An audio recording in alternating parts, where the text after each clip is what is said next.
اعوذ باللہ من الشیطان الرجیم بسم اللہ الرحمن الرحیم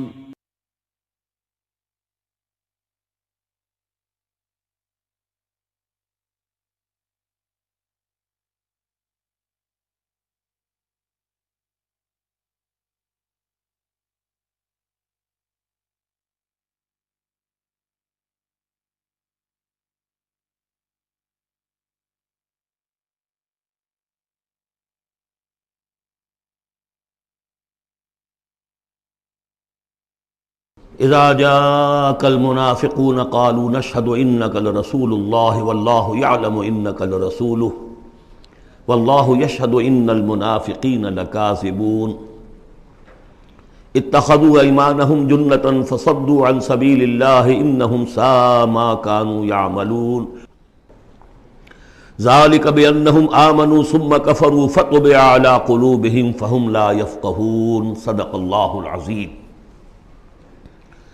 رب اشرح لي صدري ويسر لي امري واحلل عقدة من لساني يفقهوا قولي۔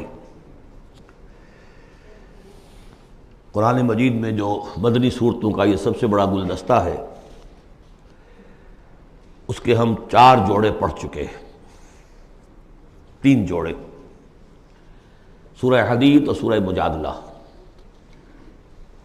پھر سورہ حشر اور سورہ ممتحنہ، پھر مرکزی جوڑا سورہ صف اور سورہ جمعہ۔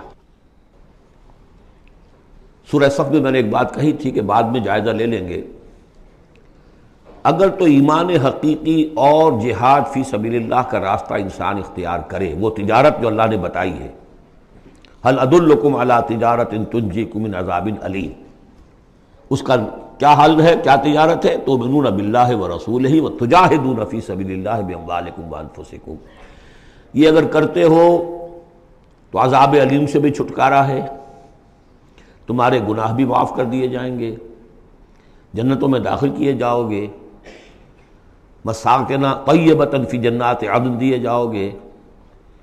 ایک خاص حد تک تمہارے ایمان اور عمل صالح کی جب ہم جانچ پرکھ کر لیں گے اور ثابت ہو گئے کہ تم نے حق ادا کر دیا، تو دنیا میں نصرت بھی آئے گی، فتح بھی ملے گی، اور سب سے بڑی بات یہ کہ تم اللہ کے مددگار قرار پاؤ گے۔ نہیں کرتے ہو اور ایمان کے دعوے ہیں اور اللہ سے محبت کے اور رسول سے عشق کے، تو کبر مقتا عند اللہ ان تقولوا ما لا تفعلون، اللہ تعالیٰ کی بیزاری شدید ہوتی چلی جا رہی ہے تمہارے اس طرز عمل پر، اور آگ سے چھٹکارا پانے کا خیال تمہارا خود ساختہ خیال ہے، امید موہوم ہے، اس لیے کہ کلام جو ہے یہ محمل کلام نہیں ہے۔ هل ادلکم علی تجارت تنجیکم من عذاب علیم، وہ تجارت تمہیں بتائی جائے جو عذاب علیم سے چھٹکارا دلا دے، وہ نہیں کرتے ہو اور چھٹکارا ہو گیا تو پھر یہ کلام غلط ثابت ہو گیا، پھر یہ کلام محمل ہے، بے معنی ہے۔ کرتے ہو تو سب کچھ ہے، اس کو کہتے ہیں ہماری فزیولوجی میں آل اور نن لا، وہ چیز ہوگی تو پوری ہوگی، نہیں ہوگی تو زیرو ہو جائے گی، پرسنٹیج نہیں ہے بیچ میں۔ مسلز کے بارے میں، یہ والنٹری مسلز جو ہوتے ہیں، ان کی کنٹریکشن جو ہوتی ہے آل اور نن، اگر تو سٹیمولس پورا مل جائے گا تو پوری کنٹریکشن ہوگی، اور اگر وہ سٹیمولس جو ہے کم ہے تو بالکل نہیں ہلے گا وہ، یہ نہیں کہ وہ درمیان میں، آل اور نن لا۔ اچھا، اس کے لیے جو آدمی چاہیے کیسے ٹرین کرنا، کیسے تیار کرنا، وہ سورہ جمعہ۔ اب یہ جو دوسرا، بلکہ کہنا چاہیے کہ جو چوتھا جوڑا آ رہا ہے، اس میں ایک تو ترتیب آپ الٹی دیکھ رہے ہیں، پہلے آ رہی ہے وہ سورت جس میں کہ تسبیح کا ذکر نہیں ہے، بعد میں آئے گی سورہ تغابن جس میں تسبیح کا ذکر ہے۔ دوسری بات یہ کہ یہاں نفاق کا تذکرہ ہے، اور سورہ تغابن میں ایمان حقیقی پر جامع ترین سورت ہے۔ میں نے آپ کو پہلے ہی بتایا تھا کہ وہ مباحث، اب نفاق کی جو بحثیں آئی ہیں سورہ نساء اور سورہ توبہ کا تو اکثر حصہ اس پر مشتمل ہے، اور بھی تقریباً تمام مدنی صورتوں کے اندر وہ ذکر موجود ہے، کہیں ذرا ڈھکا چھپا ہے جیسے سورہ بقرہ میں، کہیں کھلم کھلا ہے، اعلانیہ ہے۔ اسی طریقے سے ایمان کی بحثیں تو پوری مکی قرآن میں پھیلی ہوئی ہیں، اور اس کے بلکہ اور خلاصے نکال نکال کر بہترین جو ہے مدنی قرآن میں بھی لکھ دیے گئے ہیں، آیات الآیات ہے، آیت الکرسی ہے۔ لیکن ایک خلاصہ 11 آیتوں پر مشتمل نفاق کی حقیقت پر یہ سورہ منافقون، یہ منفی ہے، مثبت شے کیا ہے؟ ایمان۔ 18 آیتوں پر مشتمل جامع ترین سورت قرآن حکیم کی ایمان کے موضوع پر سورہ تغابن۔ نفاق کے بارے میں چند باتیں سمجھ لیجئے جو اگرچہ پہلی بحث میں بہت آ چکی ہیں، لیکن آج پھر میں بتا دینا چاہتا ہوں۔ نفاق کی 2 قسمیں، ایک وہ شخص جو شعوری طور پر دھوکہ دینے کے لیے ایمان لایا، وہ شروع ہی سے منافق ہے، ایک دن بھی اسے ایمان کی لذت نصیب ہوئی نہیں۔ سورہ آل عمران میں اس کی مثال موجود ہے، سازش کی، صبح کو ایمان لاؤ، شام کو مرتد ہو جانا، تاکہ یہ اسلام کی جو ساکھ بن گئی ہے، گڈ ول بن گئی ہے، یہ ختم ہو جائے۔ تو ظاہر بات ہے جیسے کہ فرمایا گیا سورہ مائدہ میں وَقَدْ دَخَلُوا بِالْكُفْرِ وَهُمْ قَدْ خَرَجُوا بِهِ، وہ کفر کے ساتھ ہی داخل ہوئے تھے اور کفر کے ساتھ ہی نکل گئے، ان پہ ایک لمحہ بھی ایمان حقیقی کا آیا ہی نہیں۔ یہ بہت کم لوگ تھے اس قسم کے منافق۔ اصل منافق جو وہ کون تھا؟ دعوت آئی، دعوت نے قبول، دل نے قبول کیا، بات ٹھیک ہے، صحیح بات ہے، چلو پیش قدمی کرو، لیکن تھے کم ہمتیں، بزدل، تھڑ دلے۔ اب ظاہر بات ہے یہ دعوت تھی انقلابی دعوت، انقلابی دعوت میں تصادم کے مراحل آتے ہیں، اور وہاں جو ہے تکلیفیں، آزمائشیں، مصیبتیں، ایثار مال، بذل نفس، یہاں تک کہ وہ مرحلہ بھی آ سکتا ہے کہ نقد جان ہتھیلی پر رکھو اور میدان میں آ جاؤ۔ اب جو ذرا کمزور لوگ تھے ان کی ٹانگیں ذرا ہلنی شروع ہوئی، کپ کپی۔ پہلا مرحلہ یہ ہوا ان میں کہ انہوں نے اپنی قصور کو ماننا، ہم سے خطا ہو گئی، غلطی ہوئی۔ یہ سورہ توبہ میں پڑھ چکے ہیں، خلطوا عملا صالحا وآخر سیئا۔ اب یہ ہے کہ کسی اچھے کام بھی کر رہے ہیں، کسی کو کوئی برا کام بھی کر دیا، کبھی کوئی لبیک بھی کہہ دیا، کبھی کوئی کھسک گئے، لیکن اپنی غلطی مان لی کہ حضور ہم سے غلطی ہوئی، ہم کوئی جھوٹا بہانہ نہیں بناتے، آپ جو سزا چاہیں دے لیں، ہم حاضر ہیں۔ اس درجے کو کہیں گے ضعف ایمان، یہ نفاق نہیں ہے، ضعف ایمان۔ اگلا درجہ آتا ہے جب آدمی کی جو جھوٹی عزت نفس ہے، اخذت العزت بالاسم، وہ جھوٹی عزت نفس اسے کہتی کب تک مانو گے اپنی خطائیں، تم جھوٹا بہانہ کر دیا کرو، یہ تھا مسئلہ، وہ تھا مسئلہ، یوں تھا، ایسا تھا، خدا کی قسم نہیں۔ وہ تیسرا مرحلہ ہے، جھوٹا بہانہ جہاں شروع کیا نفاق شروع ہو۔ لہذا منافقین کے ضمن میں ہمیشہ آپ کذب کذب کذب اس کو دیکھیں۔ اگلا مرحلہ آیا، انہوں نے دیکھا کہ یہ تو اب ہماری قسم، ہم جو بہانہ بناتے تو لوگ مسکراتے ہیں، کچھ وہ سمجھتے ہیں کہ یہ جھوٹا بہانہ بنا رہا ہے، لہذا قسمیں کھا کر مؤکد کیا اپنی قسموں سے۔ یہ سیکنڈ سٹیج میں ٹی وی آ گئی، نفاق کی T V in second stage, جھوٹا بہانہ فرسٹ سٹیج، جھوٹی قسم سیکنڈ سٹیج۔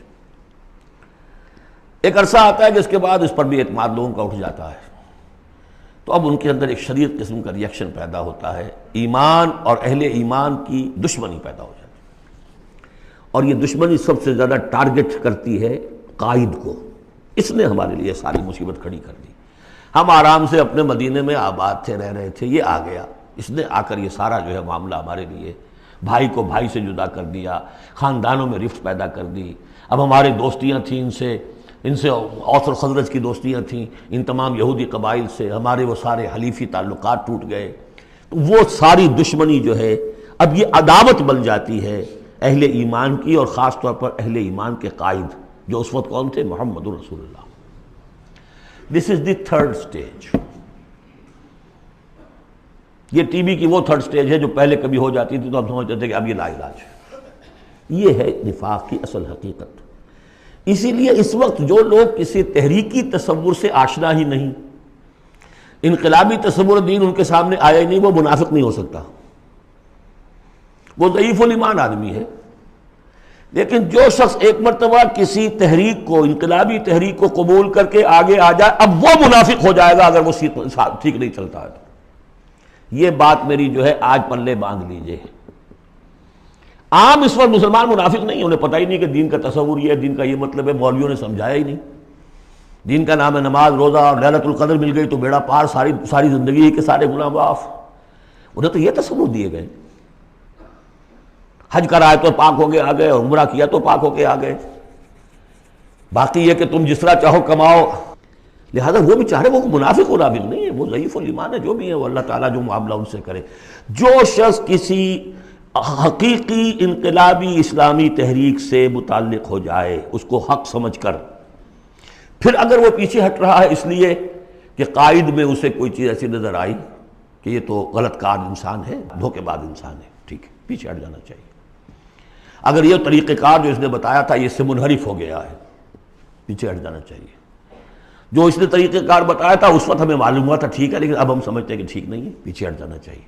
یہ سب ٹھیک، اس میں نفاق نہیں ہوگا، لیکن محض اس لیے کہ اب مشقت کرنی پڑ رہی ہے، محنت کرنی پڑ رہی ہے، اپنے کیریئر پر آنچ آ رہی ہے، اپنے لیے جو ہیں اور زندگی کی لذتیں جو ہیں ان میں ہمارا گھاٹا پڑ رہا ہے، یا یہ کہ کبھی امیر نے ڈانٹ دیا ہے، یہ تو ہوتا ہے جماعتوں کے اندر، ہوتا ہے، زجر بھی ہوتی ہے، توبیخ بھی ہوتی ہے۔ حضور نے یہاں تک بھی کہا کہ میرا جی چاہتا ہے کہ جو لوگ نہیں آتے فجر کی نماز میں کسی اور کو یہاں پر امام بنا کر کھڑا کر دوں اور جا کر ان کے گھروں کو آگ لگا دوں، یہ بھی تو کہا ہے محمد رسول اللہ صلی اللہ علیہ وسلم۔ تو بہرحال اس وجہ سے اگر کوئی پیچھے ہٹا تو وہ اس پروسیس میں آ جائے گا، اس کو اچھی طرح سمجھ لینا چاہیے۔ بسم اللہ الرحمن الرحیم، اذا جاءک المنافقون قالوا نشهد انک لرسول اللہ۔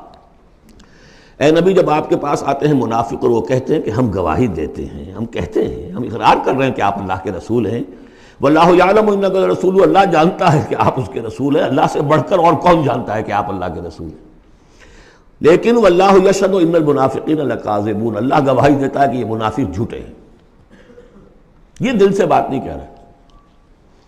اتخذوا ایمانہم جنۃ، پہلی سٹیج کاذبون کے حوالے سے یہ جھوٹے ہیں، نفاق کی پہلی سٹیج۔ پھر انہوں نے اپنی قسموں کو ڈھال بنا لیا، اتخذوا ایمانہم جنۃ فصدوا عن سبیل اللہ، انہوں نے اپنی قسموں کو ڈھال بنا کر اور اللہ کے راستے سے رک گئے۔ خدا کی قسم یہ مسئلہ تھا، میں اس لیے نہیں جا سکا، میری بیوی بیمار تھی، کوئی دیکھنے بھالنے والا نہیں تھا۔ انہم ساء ما کانوا یعملون، یہ بہت ہی برا کام ہے جو کر رہے ہیں۔ ذالک بانہم آمنوا ثم کفروا، یہ وہ لوگ ہیں جو ایمان لا کر کافر ہوئے ہیں، یہ وہ لوگ نہیں ہیں جو دھوکے ہی سے ایمان میں داخل ہوئے تھے۔ تھوڑی سی پونجی انہیں ملی تھی ایمان کی، آئے تھے، اس وقت بدنیت نہیں تھے، ان کی فطرت نے اپیل کیا تھا اس دعوت نے، لیکن اب جو پاؤں ان کے ہلے ہیں وہ انہیں کیا پتا تھا کہ یہ شہادت گاہ الفت میں قدم رکھنا ہے، لوگ آسان سمجھتے ہیں مسلمان ہونا، یہ تو انہیں معلوم نہیں تھا، یہ تو معلوم نہیں تھا۔ وَلَنَبْلُوَنَّكُمْ بِشَيْءٍ مِّنَ الْخَوْفِ وَالْجُوعِ وَنَقْصٍ مِّنَ الْأَمْوَالِ وَالْأَنفُسِ وَالثَّمَرَاتِ وَبَشِّرِ الصَّابِرِينَ، وہ تو بن گئے تھے مسلمان، جیسے آئے حضور، پورے اوس اور خزرج کے قائدین ایمان لا چکے تھے، سارا قبیلہ لے آیا، ٹھیک ہو گیا، انہیں کیا پتا تھا کیا کچھ آ رہا ہے اس کے پیچھے۔ یہ ایمان جو ہے یہ تو یوں سمجھیے کہ ٹپ آف دی آئس برگ ہے، اس کے نیچے جو اصل برگ جو آیا ہے برف کا توتا، تو وہ پھر ان کے پاؤں ہے، اس میں بھی جب تک اقرار ہو اپنے تقصیر کا تو وہ ذوف ایمان کہلائے گا، نفاق نہیں۔ خذ من اموالہم صدقۃ تطہرہم وتزکیہم بہا، ایسے لوگوں کا علاج بھی سورہ توبہ میں آ چکا ہے۔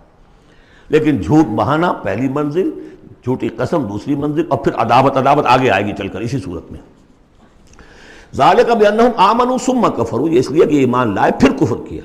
فطبع علی قلوبہم، اب اللہ نے ان کے دلوں پر مہر کر دی ہے۔ فہم لا یفقہون، اب یہ تفقہ حقیقی تفقہ سے خالی ہو چکے۔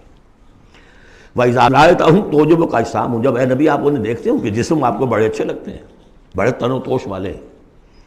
وَإِن يَقُولُوا تَسْمَعْ لِقَوْلِهِمْ، جب وہ آپ سے بات کرتے ہیں تو آپ بڑے غور سے سنتے ہیں۔ چودھری لوگ جو ہوئے، سرمایہ دار بھی ہوئے، چودھری بھی ہوئے، تو ان کی حیثیت ہے تو آپ توجہ سے سنتے ہیں ان کی بات۔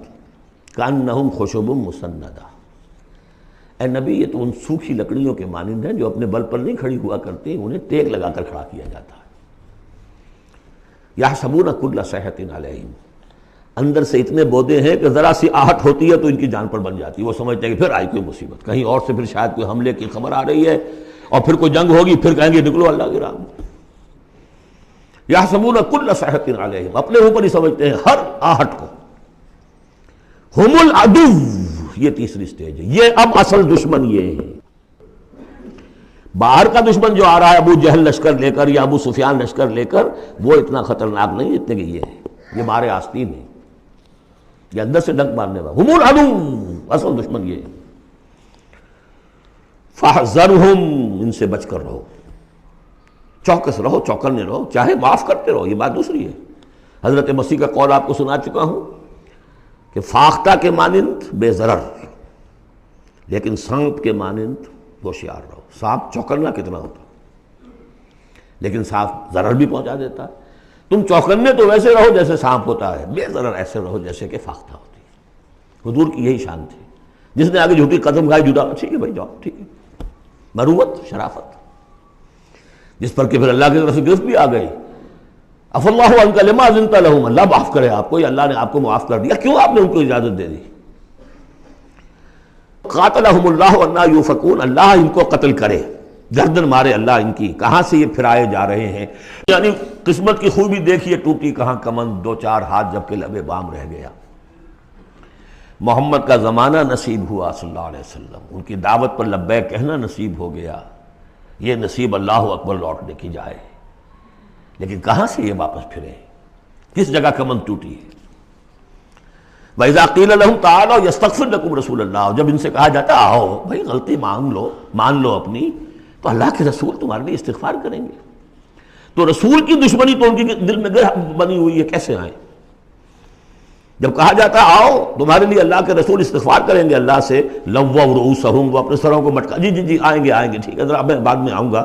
ورأیتہم یصدون وہم مستکبرون، اور آپ دیکھتے ہیں انہیں کہ وہ رک جاتے ہیں، آتے نہیں، تکبر ہے، مستکبرون۔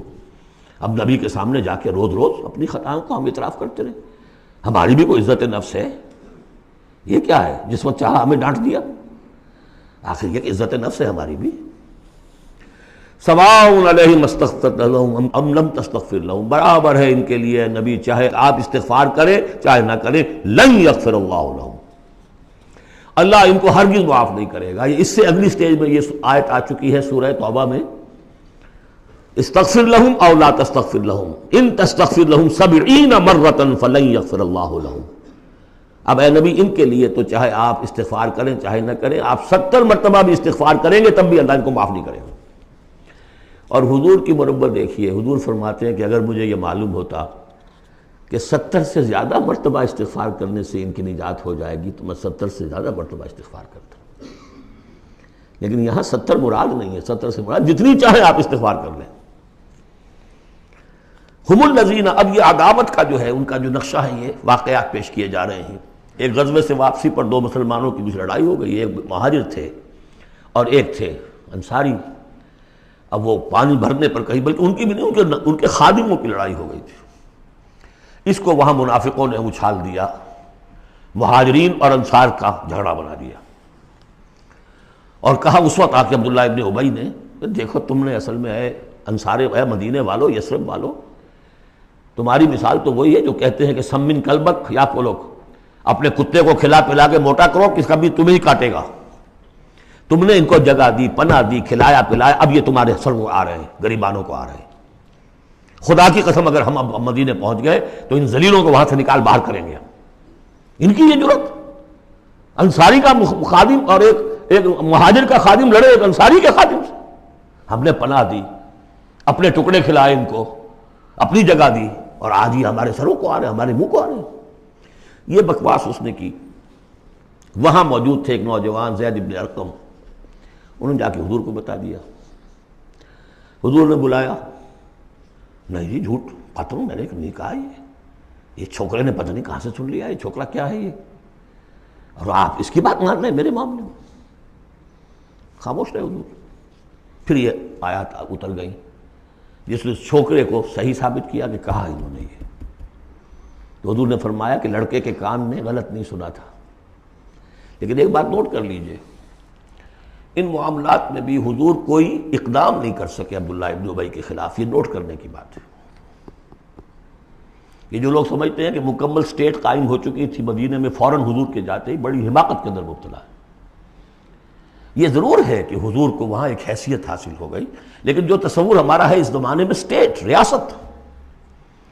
ریاست میں کبھی یہ ہو سکتا ہے کہ فوج میں سے 1000 میں سے 300 بھاگ جائیں، ان سے کوئی باز پرس بھی نہ ہو بعد میں؟ Is it possible؟ آج کی جدید ریاست میں کہیں یہ ممکن ہے؟ کہ آپ کہیں اور عدالت کسی اور عدالت میں اپنا مقدمہ لے جائیں، محمد کی عدالت میں نہیں جانا جی، ہمیں تو یہودیوں کی عدالت میں جانا ہے۔ منافقین یہ کرتے تھے، کوئی پکڑ نہیں تھی۔ پکڑ کب شروع ہوئی ہے؟ فتح مکہ کے بعد۔ اب یہ اس کی خوش قسمتی تھی عبداللہ ابن ابی کہ اس سے پہلے یہ واصل جہنم ہو گیا خود ہی، ورنہ یہ کہ فتح مکہ کے بعد ریاست قائم ہوئی ہے۔ یہی وجہ کہ اس کے بعد پھر جب جنگ کا اعلان ہوا ہے تو جو نہیں گئے ان سے باس پرس ہوئی ہے، حساب کتاب ہوا، اس سے پہلے نہیں۔ تو اصل میں اسٹیٹ جو ہے عبداللہ ابن ابی کا یہاں پہ بھی خاموش۔ ایک موقع پر جب کہ تہمت کا معاملہ چل رہا تھا تو ایک دفعہ حضور کے زبان مبارک سے ایسے الفاظ بھی نکل گئے، دکھا دل، کہ کیا کوئی شخص نہیں ہے کہ جو مجھے اس ایذا رسان شخص جو ایذا پہنچا رہا ہے اس کی ایذا سے بچا سکے۔ انڈیا ظاہر تھا صاف کہ کیا کوئی شخص اس کو قتل نہیں کر سکتا۔ اب واقعات مختلف آتے ہیں، ایک واقعے میں تو یہاں تک آتا ہے کہ سعد ابن معاذ موجود تھے، انہوں نے کہا کہ حضور آپ مجھے حکم دیجئے میں قتل کرتا ہوں اس کو۔ سعد ابن عبادہ تھے، وہ خزرج میں سے تھے، وہ فوراً تم یہ اس لیے کہہ رہے ہو کہ وہ خزرج کا آدمی ہے۔ تو معلوم یہ ہوا کہ وہ جو قبائلی عصبیتیں تھیں کسی نہ کسی درجے میں ابھی موجود تھیں، ایک دن میں صاف نہیں ہوتی یہ چیزیں۔ پھر حضرت سعد ابن عبادہ کہتے ہیں حضور سے، حضور اس شخص کے معاملے میں نرمی کیجئے، اصل میں اس شخص کو ہم بادشاہ بنانے کا فیصلہ کر چکے تھے، اس کے لیے ہم تاج تیار کر چکے تھے، آپ آئے تو اس کے سارے خواب جو ہیں وہ بکھر گئے۔ اس کا ایک طرز عمل ہے لیکن یہ کہ اس کا اثر ہے ہمارے قبیلے میں۔ حکمت اور مصلحت کا تقاضا یہ ہے کہ اس کے خلاف اقدام نہ کیا جائے، یہ بات سمجھ۔ ابھی ریاست اس درجے کی نہیں تھی کہ ان تمام چیزوں کو بالکل، ان مصلحتوں کو بالکل نظر انداز کرتے ہوئے جو قدم چاہے اٹھا دیں، یہ نہیں۔ اب کتنا بڑا کفر ان کا چلا آ رہا ہے یہاں پر۔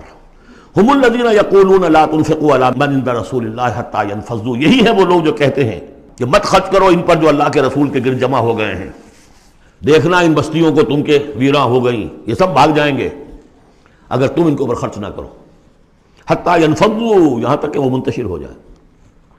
وَلِلَّهِ خَزَائِنُ السَّمَاوَاتِ وَالْأَرْضِ، حالانکہ اصل خزانے کائنات کے آسمان اور زمین کے اللہ کے اختیار میں ہیں، وَلَٰكِنَّ الْمُنَافِقِينَ لَا يَفْقَهُونَ، لیکن ظاہر بات ہے کہ منافقین اس کا فہم نہیں رکھتے۔ يَقُولُونَ لَئِن رَجَعْنَا إِلَى الْمَدِينَةِ لَيُخْرِجَنَّ الْأَعَزُّ مِنْهَا الْأَذَلَّ، اور وہ کہتے ہیں اگر ہم مدینے لوٹ گئے، اب چونکہ فوج واپس آ رہی تھی ایک جنگ سے، اب جب مدینے پہنچ جائیں گے تو لازماً جو عزت والے ہیں نکال باہر کریں گے ان ذلیلوں کو، اور ذلیل سے مطلب کمزور، ذلیل کا مطلب جو ہے وہ ہماری زبان میں جو ہوتا ہے کمینہ، وہ نہیں ہے، کہ ان کو ہم نکال باہر کریں گے۔ وَلِلَّهِ الْعِزَّةُ وَلِرَسُولِهِ وَلِلْمُؤْمِنِينَ، حالانکہ عزت تو اللہ کی ہے اور اہل ایمان کی ہے، اللہ کے رسول کی ہے اور اہل ایمان کی ہے۔ وَلَٰكِنَّ الْمُنَافِقِينَ لَا يَعْلَمُونَ، لیکن یہ منافق جانتے نہیں۔ لیکن ہوا یہ کہ جب یہ قول پہنچا ہے، عبداللہ ابن ابی کے بیٹے کا نام بھی عبداللہ ہے، وہ بڑے مخلص نوجوان، خالص، صادق القول، صادق الایمان، انہیں معلوم ہے میرے باپ نے یہ کہا ہے، تو مدینے میں دروازے میں کھڑے ہو گئے ننگی تلوار لے کر، اپنے باپ سے کہا ہے کہ جب تک تم یہ نہیں مانو گے کہ تم ذلیل ہو، عزت ہے اللہ کے لیے اور اس کے رسول کے لیے اور اہل ایمان کے لیے، اس وقت تک مدینے میں گھسنے نہیں دوں گا۔ فریاد بھی کی، حضور سے بھی کہا، لیکن پھر کہنا پڑا اس کو کہ ہاں اللہ، اس کا رسول اور اہل ایمان عزت والے ہیں، ہم ذلیل ہیں، تب داخل ہوں گے۔ اب اگلی 3 آیات جو دوسرے رکوع کی ہیں اس میں اس کا علاج ہے۔ علاج جو ہے ایک پریونٹیو ہوتا ہے، کیوریٹیو۔ پریونٹیو یہ ہے کہ اس مرض کی چھوت نہ لگے، ٹیکہ لگاؤ، اسمال پاکس کا ٹیکہ لگا دو، چھوت نہیں لگے گی۔ ایک یہ کہ اگر ہو ہی جائے تو پھر یہ ہے کہ اس کا علاج۔ پریونٹیو کیا ہے؟ یا ایھا الذین آمنوا لا تلھکم اموالکم ولا اولادکم عن ذکر اللہ، اہل ایمان تمہیں غافل نہ کرنے پائیں تمہارے اموال اور تمہاری اولاد اللہ کی یاد سے۔ ومن یفعل ذلک فاولئک ھم الخاسرون، اور جو کچھ یہ کریں گے تو وہی خسارے میں رہیں گے۔ اب ذکر سے مراد صرف وہ ذکر نہ سمجھیے تسبیح، اللہ یاد رہے، اپنا فرض یاد رہے، آدمی چاق و چوبند رہے، اپنے فرض کی ادائیگی کے لیے کمر بستہ رہے، سب ذکر میں۔ جہاد سے غافل نہ کر دیں تمہارے مال اور اولاد، ان میں اتنا انہماک ہو جائے کہ وقت ہی نہیں، میں کیا کروں جی، وقت ہی نہیں، وقت کہاں سے آئے گا؟ آپ نے معبود بنا رکھا ہے اپنے سٹینڈرڈ آف لیونگ کو، سٹیٹس کو، سٹیٹس سمبل معبود ہے، اب اسی کو پوج رہے ہیں آپ صبح سے شام، اور رات کے اوقات میں بھی سوچ بچار اسی کی ہے۔ تب کہیں جا کر وہ سمبل جو ہے قائم رہتا ہے. تو کیسے ہوگا؟ اس کا جو ہے کیوریٹو ٹریٹمنٹ وہ کیا ہے؟ دیکھیے نفاق الف اس میں ڈال دیجئے، انفاق یہ اس کا علاج ہے. انفاق خرچ کرو، خرچ کرو. نفاق کا اصل سبب کیا ہے؟ دنیا کی محبت. دنیا کا محبت کا سب سے بڑا مظہر کیا ہے؟ مال کی محبت. اور علاج بالمثل یہ ہوگا مال نکالو. یہ ہے اس کی اصل علاج. جیسے سورہ حدید میں ہم نے پڑھا تھا کہ زمین کے اندر ہل چلانا پڑے گا. ہل کیا ہے؟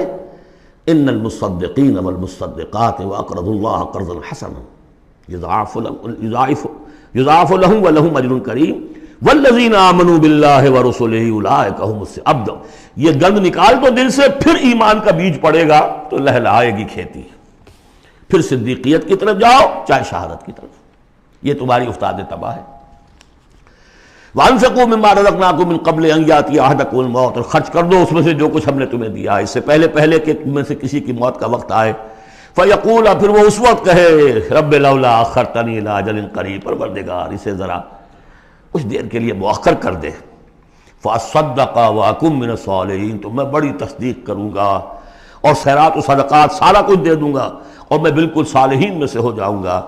وَلَن يُؤَخِّرَ اللَّهُ نَفْسًا إِذَا جَاءَ أَجَلُهَا، جب کسی جان کا وقت آ جائے گا، وقت معین، پھر اللہ اسے کسی صورت مؤخر نہیں کرے گا.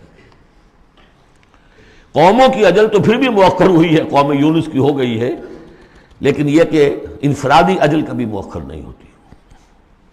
وَاللَّهُ خَبِيرٌ بِمَا تَعْمَلُونَ، اور جو کچھ تم کر رہے ہو اللہ اس سے باخبر ہے. اب یہ تو تھا منفی نفاق. مثبت ہے ایمان. ایمان کے سلسلے میں جو باتیں سورہ حدید میں آئی تھیں، اب یہ پوری صورت، وہاں جو آیا تھا قتال اور جہاد اور حدید، یہ ساری چیزیں آئی تھیں نا، انزلنا الحدید، اور انبیاء کی بعثت کا مقصد، وہ سارا مضمون سورہ صف میں آ چکا ہے. اس کے لیے کیسے انسان آئیں گے وہ سورہ جمعہ میں آ چکا ہے. سورہ حدید میں بھی آیا تھا هو الذی ينزل علی عبدہ آیات بینات لیخرجکم من الظلمات الی النور، وہی ہے اللہ جو نازل کر رہا ہے اپنے بندے پر آیات بینات تاکہ وہ نکالے تمہیں اندھیروں سے روشنی کی طرف. لیکن سورہ تغابن میں ایمانی مباحث اور جامع ترین صورت ہے. لیکن ایک بات یہ ہے کہ سورہ حدید کے بعد نمبر 2 میں سمجھتا ہوں کہ یہ سورہ مبارکہ بھی اللہ نے مجھے عطا کی. اس کے اسرار و رموز، اس کا نظم اس قدر واضح اللہ کے فضل و کرم سے ہے. آپ بھی نوٹ کر لیجئے، اس میں صرف اشارات ہو سکتے ہیں. 2 رکوع ہیں، 10 آیتیں اور 8 آیتیں. پہلے رکوع کی 10 آیتوں میں 7 آیتوں میں نریشن ہے ایمان کی، ایمان یہ ہے یہ ہے یہ ہے یہ ہے، اور 3 آیتوں میں بڑی زوردار دعوت ہے، پس لاؤ ایمان، مانو ان باتوں کو. دوسرے رکوع کی 8 آیتوں میں سے پہلے 3 میں ایمان کے ثمرات بیان ہوئے، پہلے 5 میں. ایمان حقیقی اگر ہے تو اس کا یہ ثمرہ ہے، یہ ثمرہ ہے، یہ ثمرہ ہے. اس درخت میں اگر آم کا درخت صحت مند ہے تو آم لگتے ہیں کہ نہیں؟ تو ایمان کا درخت صحت مند ہے اگر تو اس میں کوئی ثمرات لگیں گے، کوئی پھل لگیں گے کہ نہیں؟ یا ٹھنڈی ہے؟ تو وہ درخت، وہ پھل کون سے ہیں؟ کچھ داخلی پھل ہیں جو انسان کے اندر کھلتے ہیں پھول، کوئی باہر ہیں جو ظاہر ہوتے ہیں. اور پھر آخر میں 3 آیتوں میں زوردار دعوت ہے کہ ان تقاضوں کو پورا کرو. بسم اللہ الرحمن الرحیم. یسبح للہ ما فی السماوات و ما فی الارض. یہ تیسری مرتبہ یسبح آ گیا. ایک مرتبہ سورہ جمعہ میں، ایک مرتبہ سورہ حشر میں آ چکا تھا. یسبح لہ ما فی السماوات والارض، وما فی کے تکرار کے بغیر. دوسری مرتبہ سورہ جمعہ کے شروع میں، تیسری مرتبہ یہ تغابن. لہ الملک و لہ الحمد. اب یہ ساری چیزیں آ چکی ہیں سورہ حدید کے اندر. بادشاہی بھی اسی کی ہے، حمد بھی اسی کے لیے. وہو علی کل شیء قدیر، وہ ہر چیز پر قادر ہے. هو الذی خلقکم، اسی نے تمہیں بنایا ہے نا. فمنکم کافر ومنکم مومن. تو کتنی عجیب بات ہے کہ تم میں سے کوئی مومن ہے کوئی کافر ہے. بنانے والا تو سب کا ایک ہے. سب کو مومن ہونا چاہیے، سب کو اس کا شکر گزار ہونا چاہیے، سب کو اس کے سامنے جھکنا چاہیے. لیکن واقعہ یہی ہے، هو الذی خلقکم، اس نے بنایا تم سب کو. فمنکم کافر ومنکم مومن واللہ بما تعملون بصیر.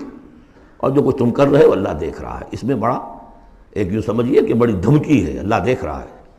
یعنی یہ کہ جو بھی اس کی مخلوق میں سے اس کا کفر کرے پھر اس کے ساتھ وہ نمٹے گا اس سے. واللہ بما تعملون بصیر، ہم تمہیں دیکھ رہے ہیں، تمہاری حرکتیں ہماری نگاہ میں ہیں.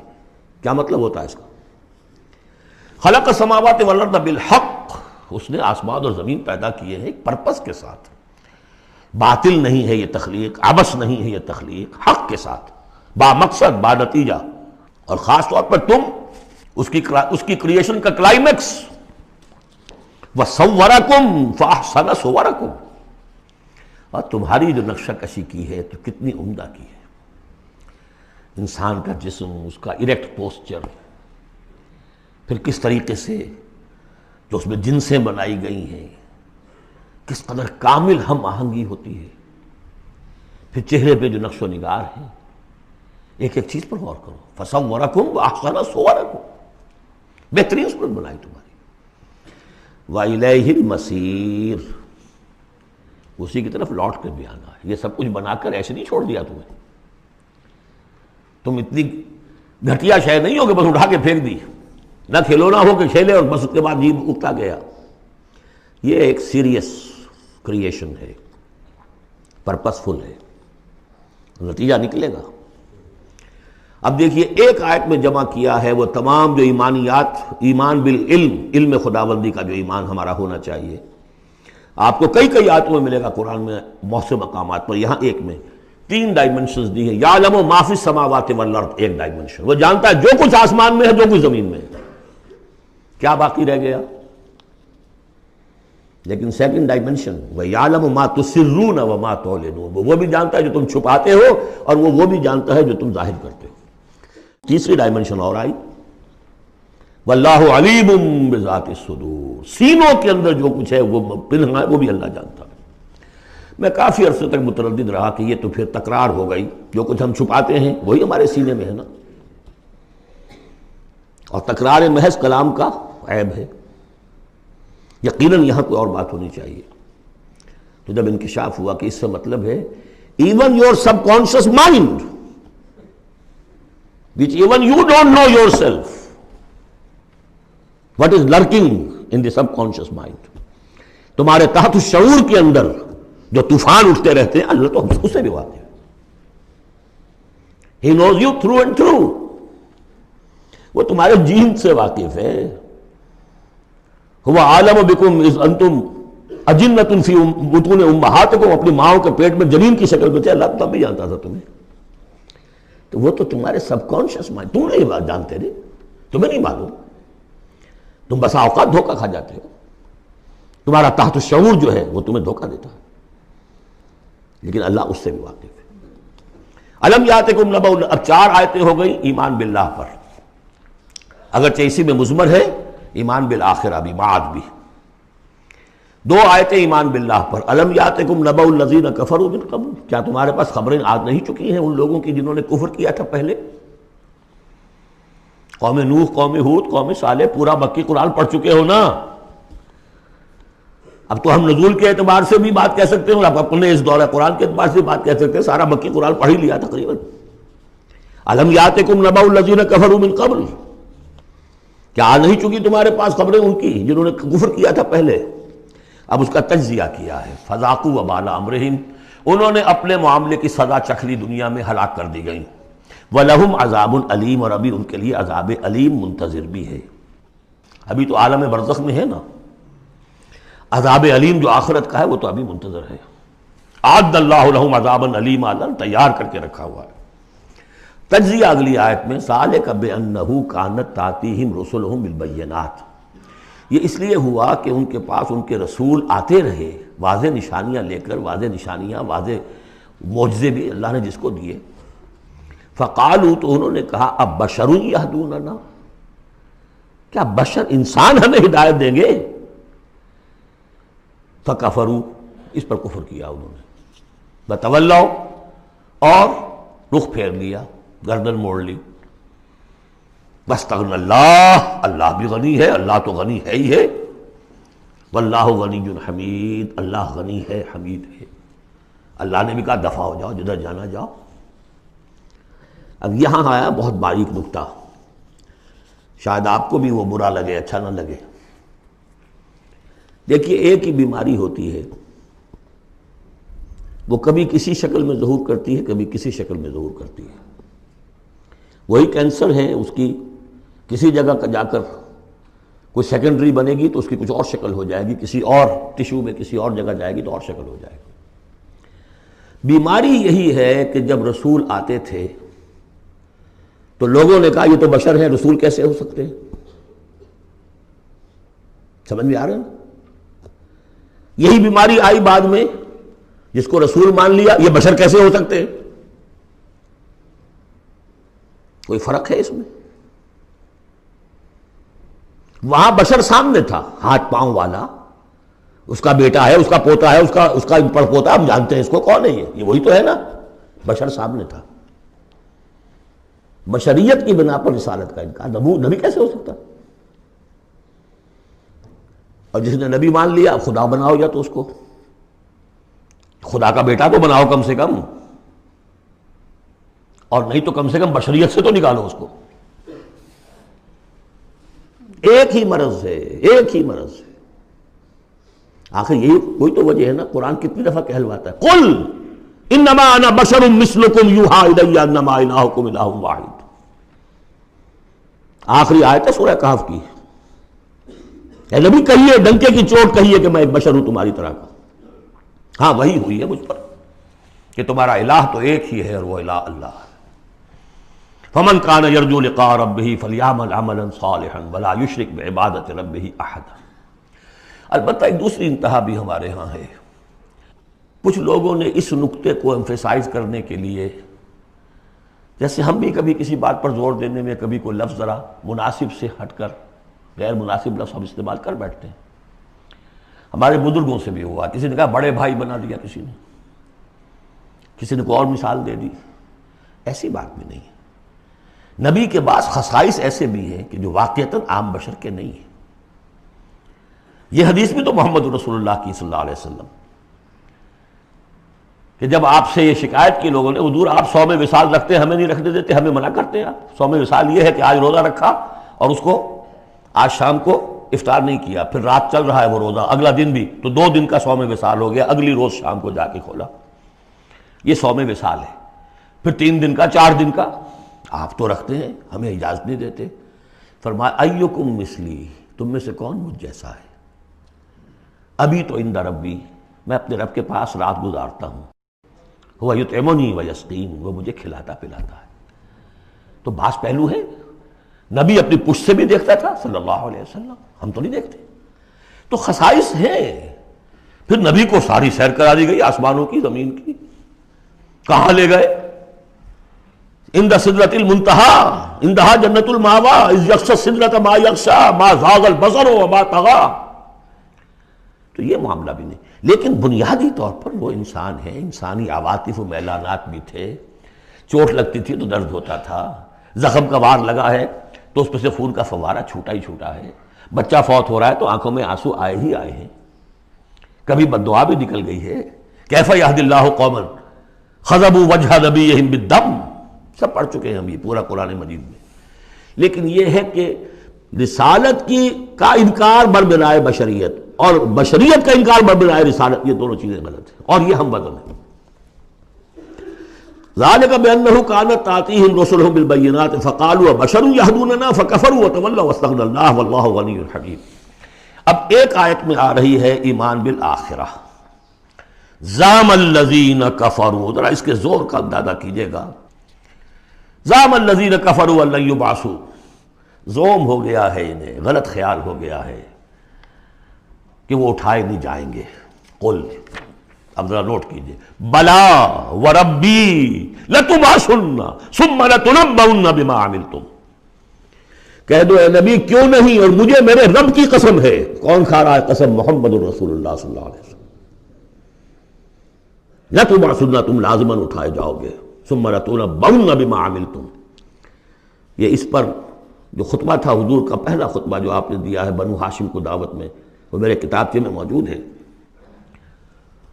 دعوت اللہ اردو میں اور کال ٹو اللہ انگریزی میں، اس کا متن موجود ہے۔ وہ ہے کہ اس کی شرح ہے، واللہ لتموتن کما تنامون ثم لتبعثن کما تستيقظون ثم لتجزون بالاحسان واحسانا، واللہ لَتَمُوتُنَّ كَمَا تَنَامُونَ، خدا کی قسم تم سب مر جاؤ گے جیسے روزانہ رات کو سو جاتے ہو. ثُمَّ لَتُبْعَثُنَّ كَمَا تَسْتَيْقِظُونَ، جیسے روزانہ صبح کو بیدار ہو جاتے ہو ایسے اٹھا لیے جاؤ گے قیامت کے دن.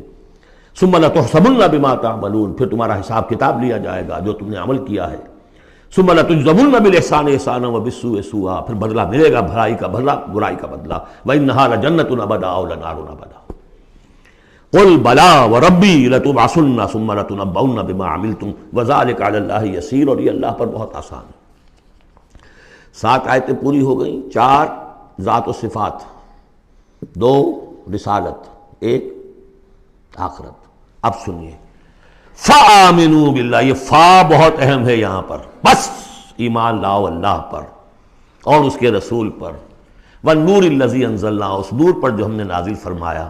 واللہ بما تعملون خبیر، جو کچھ تم کر رہے ہو اللہ اس سے باخبر ہے. اب یہاں دیکھیے ریورس ہو جائے گا آرڈر، ریشو پروپورشن. اب یہاں ایک آیت میں اللہ اور اس کے رسول کا ذکر آ گیا، اور اس میں بھی واللہ بما تعملون خبیر کے اندر آخرت کا ذکر ہے. اللہ باخبر ہے، تو اللہ کے پاس یہ ساری خبریں اس نے رکھی ہوئی ہیں. کوئی ریسرچ، کوئی تھیسس لکھنا ہے اس کو تمہیں سزا دینے کے لیے. لیکن اب 2 آیتیں آ رہی ہیں شاندار آخرت کے لیے.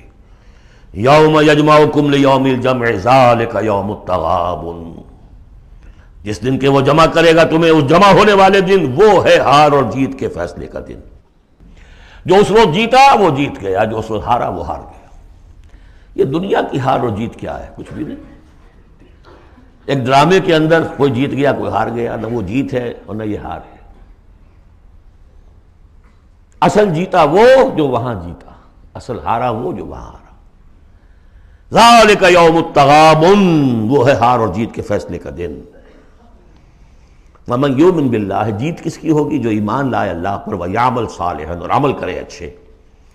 اس کی تفصیل کچھ آگے آ جائے گی کیا کیا عمل کرنے ہیں. یکفر عنہ سیئاتہ، اللہ تعالیٰ اس سے اس کی برائیوں کو دور کر دے گا. ویدخلہ جنات تجری من تحتہا الانہار، اور ان باغات میں داخل کرے گا جن کے دامن میں ندیاں بہتی ہوں گی. خالدین فیہا ابدا، وہ رہیں گے اس میں ہمیشہ ہمیش. ذالک الفوز العظیم، یہ ہے بڑی کامیابی.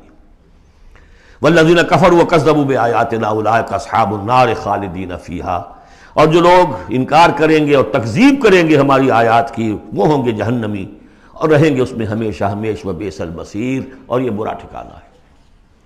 10 آیات میں ایمانیات ثلاثہ کی بہترین جامع ترین تعبیر، تجزیہ، اور ایک زوردار دعوت ایمان. فآمنوا باللہ ورسولہ. اب جو 8 آیات ہیں 5 میں اب ثمرات ایمانی. پہلا ثمرہ کیا ہے؟ ما صاب من مصیبت الا باذن اللہ ومن یؤمن باللہ یہد قلبہ واللہ بکل شیء علیم. اگر اللہ پر ایمان حقیقت میں دل میں پیدا ہو گیا تو تمہیں معلوم ہے کہ پتہ تک جنبش نہیں کر سکتا جب تک کہ اللہ کا اذن نہ ہو. تم پر کوئی مصیبت کیا بغیر اللہ کے اذن کے آ گئی ہے؟ کیا بغیر اس کے علم کے آ گئی ہے؟ اور اگر اللہ کے اذن سے آئی ہے تو تمہارے ایمان کا تقاضا ہے کہ سمجھو کہ اس میں خیر ہی ہوگا، چاہے یہ مجھے اس وقت بری لگ رہی ہے، مجھے اچھی نہیں لگ رہی ہے، خیر ہوگا. عسیٰ ان تکرہوا شیئا وہو خیر لکم. لہذا بندہ مومن کی زبان پر کیا دل میں بھی کبھی اللہ کے خلاف شکایت کا انداز پیدا نہ ہو. یہد قلبہ، تسلیم و رضا، جو اللہ کی طرف سے آئے. ہم بھی تسلیم کی خو ڈالیں گے، بے نیازی تیری عادت ہی صحیح. نہ شود نصیب دشمن کے شود ہلاک تیغت، سر دوستاں سلامت کے تو خنجر آزمائی. اے اللہ جو تیری طرف سے خیر، بیدک الخیر. یہ تسلیم و رضا ہے، مقام تسلیم. علامہ اقبال نے بہت پرشکو انداز میں کہا ہے کہ اقدہا کے مقام رضا کشود مرا، برو کشید ز پیچا کے ہست و بود مرا. آدمی میں تکلیف کیوں آئی، اس نے کیا، اس نے کر دیا، یہ ہو گیا تھا، وہ ہو گیا تھا، یہ نہیں کرنا چاہیے تھا، میں نے یہ کام غلط کیا. لگے رہو اسی پیچ و تاب میں. بندہ مومن کہتا ہے جو آیا میرے رب کے حکم سے آیا. کوئی بھی ذریعہ بن گیا ہو وہ ٹھیک ہے، اس کے بدلہ لیں وہ ٹھیک ہے، وہ قانون کا معاملہ ہے. وَلَكُمْ فِي الْقِصَاصِ حَيَاةٌ يَا أُولِي الْأَلْبَابِ، اللہ کے خلاف شکایت نہیں۔ بنو کثیر نے پیچا کہ ہست بود مرا، یہ ہے، یہ تھا، یہ کیوں ہو گیا، یہ کیسے ہو گیا، اس سارے چکر سے مجھے نکال لیا۔ کس چیز نے نکال لیا؟ کہ عقدہا کے مقام رضا کشود مرا، یہ مقام رضا نے کیسے کیسے میرے عقدے حل کر دی۔ اب میں تفصیل میں جا نہیں سکتا، اس پر میرے بڑے بڑے کیسز موجود۔ یہ بتانا میں بھول گیا ہوں آپ کو کہ وہ جو منتخب نصاب جس کا میں تذکرہ کرتا آیا ہوں، یہ ساری صورتیں ان میں داخل ہیں۔ یہ اس کا چوتھا حصہ جو تھا سورہ صف، سورہ جمعہ، سورہ تغابن، سورہ منافقون، اور یہ سورہ تغابن دوسرے حصے کی صورت ہے، یہ ایمان کی حقیقت پر۔ سورہ فاتحہ، سورہ آل عمران کی آخری آیات، سورہ نور کی آیات نور، اور پھر یہ تغابن۔ تو پہلا ہے نتیجہ تسلیم و رضا۔ دوسرا نتیجہ، یہ تو اندر نکلا نا، دل کے اندر احساسات ہیں، یہ پھول اندر کھلتا ہے، باہر نظر نہیں آتا۔ باہر نظر آنے والا بڑا پھول کیا ہے؟ وَأَطِیعُوا اللَّهَ وَأَطِیعُوا الرَّسُولَ فَإِن تَوَلَّیْتُمْ فَإِنَّمَا عَلَىٰ رَسُولِنَا الْبَلَاغُ الْمُبِینُ۔ اطاعت کرو اللہ کی اور اطاعت کرو رسول کی، پھر اگر تم پیٹھ موڑ لو گے تو جان لو کہ ہمارے رسول پر سوائے صاف صاف پہنچا دینے کی کوئی ذمہ داری نہیں، باقی تمہیں خود جواب دہی کرنی پڑے گی۔ اس نے پہنچا دیا، اس نے حکم بتا دیا، اللہ کا یہ حکم ہے۔ وَأَحَلَّ اللَّهُ الْبَيْعَ وَحَرَّمَ الرِّبَا، تم پڑے رہو اپنے الجھنوں میں اور اشکالات میں، انما البیع مثل الربا، لیکن احل اللہ البیع وحرم الربا، اللہ نے حلال کیا ہے بیع کو، حرام کیا ربا کو۔ ہو آر یو، یہ ہو آر یو سے مجھے وہ شعر بھی یاد آ گیا ہے جو مقام تسلیم و رضا پر کہا ہے اکبر الہ آبادی نے۔ رضائے حق پہ راضی رہ، یہ حرف آرزو کیسا، یوں ہو جائے۔ اچھا تم اللہ کو سکھا رہے ہو، You want to teach him؟ آرزو، رضائے حق پہ راضی رہے، یہ حرف آرزو کیسا، خدا خالق، خدا مالک، خدا کا حکم تو کیسا، Who are you؟ تو وہی Who are you، اللہ نے فیصلہ کیا ہے یہ حرام ہے یہ حلال ہے۔ تم اللہ کو مانتے ہو کہ نہیں؟ نمبر ایک۔ رسول کو مانتے ہو کہ نہیں؟ نمبر دو۔ قرآن کو مانتے ہو کہ نہیں؟ نمبر تین۔ پھر کوئی دلیل نہیں، نو arguments, either obey or go away، تیسرا راستہ کوئی نہیں۔ وَأَطِیعُوا اللَّهَ وَأَطِیعُوا الرَّسُولَ فَإِن تَوَلَّیْتُمْ فَإِنَّمَا عَلَىٰ رَسُولِنَا الْبَلَاغُ الْمُبِینُ اللَّهُ لَا إِلَٰهَ إِلَّا هُوَ وَعَلَى اللَّهِ فَلْيَتَوَکَّلِ الْمُؤْمِنُونَ۔ پھر ایک پھول اندر جو کھلا ہے، دل میں کھلے گا، ذہن میں کھلے گا، توکل۔ اللہ ہی وہ ہے کہ جس کے سوا کوئی الہ نہیں، اس کی مرضی کے بغیر کوئی چیز جنبش نہیں کر سکتی۔ تمہارے کیے کیا ہو جائے گا؟ کچھ نہیں ہوگا۔ تمہارا کام ہے اپنی سی محنت کر کے نتیجہ اللہ پر۔ سارے وسائل موجود ہو تب بھی یہ نہ سمجھنا کہ یہ کام میں کر سکتا ہوں۔ گاڑی ہے، آج ہی ٹیوننگ بھی کرائی ہے، اس کے ٹینک بھی فل ہے، سب کچھ ٹھیک ہے، میں صبح ضرور جاؤں گا، نہیں جا سکتے۔ جب بھی یہ کہو گے ایمان سے دور ہو گئے۔ وَلَا تَقُولَنَّ لِشَيْءٍ إِنِّي فَاعِلٌ ذَلِكَ غَدًا إِلَّا أَن يَشَاءَ اللَّهُ، کبھی مت کہنا کہ یہ کام میں کل ضرور کروں گا مگر انشاءاللہ کے ساتھ، اللہ چاہے گا تو ہوگا ورنہ نہیں۔ اور سارے تمہارے پاس وسائل ہیں، تم کہو گے فتح ہی فتح ہے اب تو وہ حال ہو جائے گا جو غزوہ حنین میں ہوا تھا۔ اذ اعجبتکم کثرتکم، 12,000 کی تعداد، اور ایسی بھگدڑ مچی کہ چند 100 آدمی رہ گئے۔ یہ بھی بڑی محنت کر کے سید سلیمان ندوی صاحب نے کھود کریٹ کے نکالے ہیں کہ 300-400 آدمی تھے۔ استاد نے جو لکھا ہے شبلی نے وہ تو یہ ہے کہ 30-40 مسلمان رہ گئے تھے صرف 12,000 میں سے۔ تیسرا یہ پھول ہو گیا اندر والا۔ اب چوتھا، بڑے خطرناک معاملات آ رہے ہیں، ذرا توجہ سے سنیے۔ یا ایھا الذین آمنوا ان من ازواجکم واولادکم عدوا لکم فاحذروہم، اے ایمان کے دعوے دارو، تمہاری بیویوں اور تمہاری اولاد میں سے تمہارے دشمن ہیں، ان سے اپنے آپ کو بچا کر رکھو۔ فاحذروہم، یہی ہم پڑھ چکے ہیں پہلے لفظ، حضور سے کہا گیا تھا ہم العدو فاحذرہم قاتلہم اللہ انا یؤفکون۔ بیوی کی محبت ہے، بیوی کی فرمائش یہ ہے۔ اب میاں صاحب جو ہیں کیا کریں، مجبوری ہے۔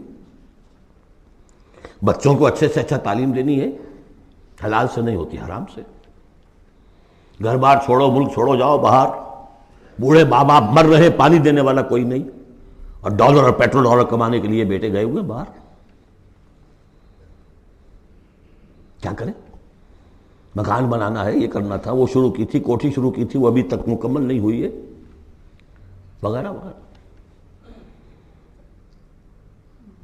اور کہیں اگر اللہ نے توفیق دے دی ہے دین کی طرف بڑھنے کی اور کام کرنے کی، تو سب سے پہلے تو آڑے آتی ہے عام طور پر بھی دماغ خراب ہوا آپ کا، وہ بھی تو بڑا دیندار ہے، آپ سے زیادہ لمبی داڑھی ہے اس کے، وہ تو ساری رشوتیں بھی لیتا ہے اور یہ بھی کرتا ہے وہ بھی کرتا ہے، آپ ہی بڑے دیندار بن کر آ گئے۔ ناشتے پہلے ہوتے تھے پراٹھوں کے اور انڈوں کے، اور اب مل رہی ہے سوکھی روٹی، ظاہر بات ریزنٹمنٹ تو ہوگی۔ ان من ازواجکم واولادکم عدوا لکم فاحذروہ، یہ بالکل الٹی باتیں ہیں ہمارے تصورات کے بالکل برعکس۔ انقلابی تحریک کے اعتبار سے 100% ہر چیز فٹ بیٹھتی ہے، وہ تصور نہ ہو تو یہ ساری باتیں جو ہیں یہ ایسی منتشر ہو جاتی ہیں، انمل بے جوڑ سی ہیں۔ یا ایھا الذین آمنوا ان من ازواجکم واولادکم عدوا لکم فاحذروہم، لیکن اس کے ساتھ ہی دیکھیے بیلنس کیا ہے، اور یہ میرے نزدیک قرآن مجید کے اعجاز کا ایک بہت اہم مقام ہے، جہاں ایک طرف یہ بتا دیا چوکس رہو، چوکنے رہو، سانپ کی طرح ہوشیار رہو، بیوی اور اولاد کی محبت تم سے کوئی غلط کام نہ کرا دے، لیکن یہ بھی نہیں کہ گھر کو آپ میدان جنگ بنا لیں، بلکہ معاف کرو، بخش دو، ساتھ یہ بھی ہے بیلنس کا ہے۔ وَإِن تَعْفُوا وَتَصْفَحُوا وَتَغْفِرُوا، تین الفاظ آ رہے ہم معنی، اگرچہ معنی مختلف ہے۔ عفو کہتے ہیں کسی کو ڈھیل دینا، داڑھی کے لیے بھی آیا ہے حدیث میں، اعف اللحا، داڑھیاں چھوڑو، داڑھیوں کو بڑھاؤ۔ عفو کے معنی ایک تو پکڑ لیا فوراً نہیں، چھوڑو، ڈھیل دو۔ تصفحوا، کبھی کبھی ایسا بھی ہو کہ کوئی غلطی ان کی دیکھی اور ذرا دیکھی اندیکھی کر دی، چہرہ اپنا پھیر لیا، اسے پتہ ہی نہ چلے کہ دیکھا ہے، ابا جان نے دیکھا ہے یا شوہر نے دیکھا ہے، کیونکہ ہر بات پر پکڑیں گے اگر آپ تو ضد بھی پیدا ہو جائے گی، کسی وقت جو ہے ایک نیگیٹو سائیکالوجی ڈیولپ ہو جائے گی۔ وَتَغْفِرُوا، تغفروا بخش دینا، یعنی جیسے کہ مغفر جو ہے سر کو ڈھانپ لیتا ہے، ڈھانپ دینا ان کی غلطی کو۔ وَإِن تَعْفُوا وَتَصْفَحُوا وَتَغْفِرُوا فَإِنَّ اللَّهَ غَفُورٌ رَحِيمٌ، تو اللہ بھی تو غفور اور رحیم ہے نا۔ تم چاہتے ہو کہ نہیں، جیسے سورہ نور میں آیا تھا کہ اے ابو بکر تم نے اپنے اس بھانجے یا اپنے عزیز مصطح کا جو ہے جو مدد کرتے تھے روک دیا ہے، کیا تم نہیں چاہتے کہ اللہ تمہیں معاف کرے؟ اگر تم چاہتے ہو اللہ تمہیں معاف کرے، تم بھی اس کو معاف کرو۔ وَإِن تَعْفُوا وَتَصْفَحُوا وَتَغْفِرُوا فَإِنَّ اللَّهَ غَفُورٌ رَحِيمٌ۔ اب یہ آ گیا، دیکھیے پہلے ایک انڈیویجول، ایک مرد مومن، اس کی زندگی میں دو پھول اندر کھلے، ایک باہر والا پھول جو ہے وہ گوبھی کا پھول ہے بہت بڑا، اندر والا ہے تسلیم و رضا توکل، اور باہر والا جو ہے اطیعوا اللہ واطیعوا الرسول، وہ تو ظاہر بات ہے کہ پورے دین کے اوپر جو ہے وہ محیط ہو گیا جو بھی حکم ہے۔ لیکن اب اس کے بعد ایک فرد کے گرد سب سے پہلا حلقہ کیا ہے؟ اس کی اولاد، اس کا گھر۔ ان من ازواجکم واولادکم عدوا لکم، یہ تمہارا ایٹیچیوڈ ہونا چاہیے اپنے گھر میں۔ ایک طرف تو وہ جو طبعی محبتیں اللہ نے ڈالی ہوئی ہیں، کہیں وہ تم سے تمہاری منزل کھوٹی نہ کرا دیں، کہیں دین کے راستے پر بڑھنے سے رکاوٹ نہ بن جائے، ہوشیار رہو، فاحذروہم، ان سے بچو۔ لیکن ساتھ ہی ہے کہ گھر کی فضا کے اندر عفو، درگزر۔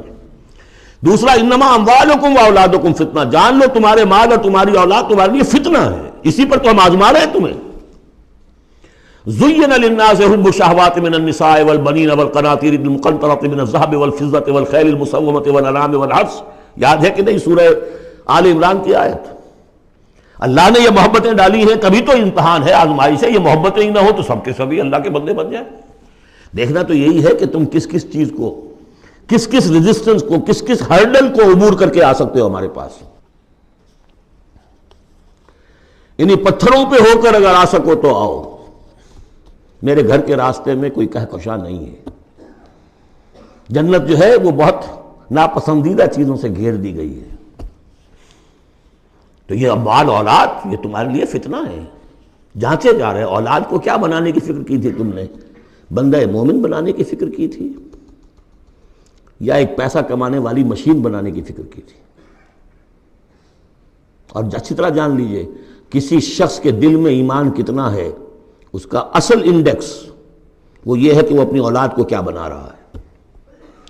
اس نے خود کتنا ہی بہروپ جو ہے وہ بنا بیٹھا ہو، بہت بڑا عالم دین اور مسند نشین اور بہت بڑا صوفی اور بہت بڑا مرشد، لیکن یہ دیکھیے اس نے اپنی اولاد کو کیا بنانے کی کوشش کی ہے. اس کا اصل جو باطن ہے وہ وہاں نظر آئے گا، ویلیوز جو اس کے اندر ہیں وہ وہاں نظر آئیں گے. اب آئی تیسری بات، انما اموالکم و اولادکم فتنہ واللہ عندہ اجر عظیم، اللہ ہی کے پاس اجر عظیم ہے. اولاد سے بھی تم یہ نہ سمجھنا کہ تمہارے بڑھاپے کا سہارا بن جائے گا، یہ بھی کچھ پتہ نہیں. کیا پتہ یہی اولاد بڑھاپے میں ٹھوکریں بھی مارے. ٹھوکریں اگر پاؤں سے نہیں ماریں گے زبان سے ماریں گے، سینہ تان کر کھڑے ہو کر کہیں گے، باتیں کریں گے، ابا جان کیا آپ باتیں کرتے ہیں، دقیانوسی دوسری باتیں آپ کرتے ہیں، زمانہ بدل گیا، آپ کو کیا معلوم. لیکن اب آ رہا خلاصہ، فاتقوا اللہ ما استطعتم واسمعوا واطیعوا وانفقوا خیرا لانفسکم. اللہ کا تقوی اختیار حد امکان تک، اور سنو اور اطاعت کرو، سنو اور اطاعت کرو. اطیعوا الرسول تو پہلے آ چکا تھا، یہاں یہ کیوں کہا گیا سوچا کبھی آپ نے؟ اس لیے کہ رسول کی اطاعت، رسول کے زمانے میں رسول کے امیر جس کو مقرر کیا اس کی اطاعت بھی تھی کہ نہیں؟ من اطاعنی فقد اطاع اللہ ومن عصانی فقد عصى اللہ ومن اطاع امیری فقد اطاعنی ومن عصى امیری فقد عصانی. غزوہ احد میں اصل جو معصیت ہوئی تھی، نافرمانی ہوئی تھی، وہ کمانڈر کی ہوئی تھی، جہاں سے کہ تیر انداز ان کے حکم کے باوجود، روکنے کے باوجود چلے گئے تھے. کیسے سزا دی اللہ نے. پھر حضور کے زمانے میں تو حضور تھے، آئندہ کون ہوں گے؟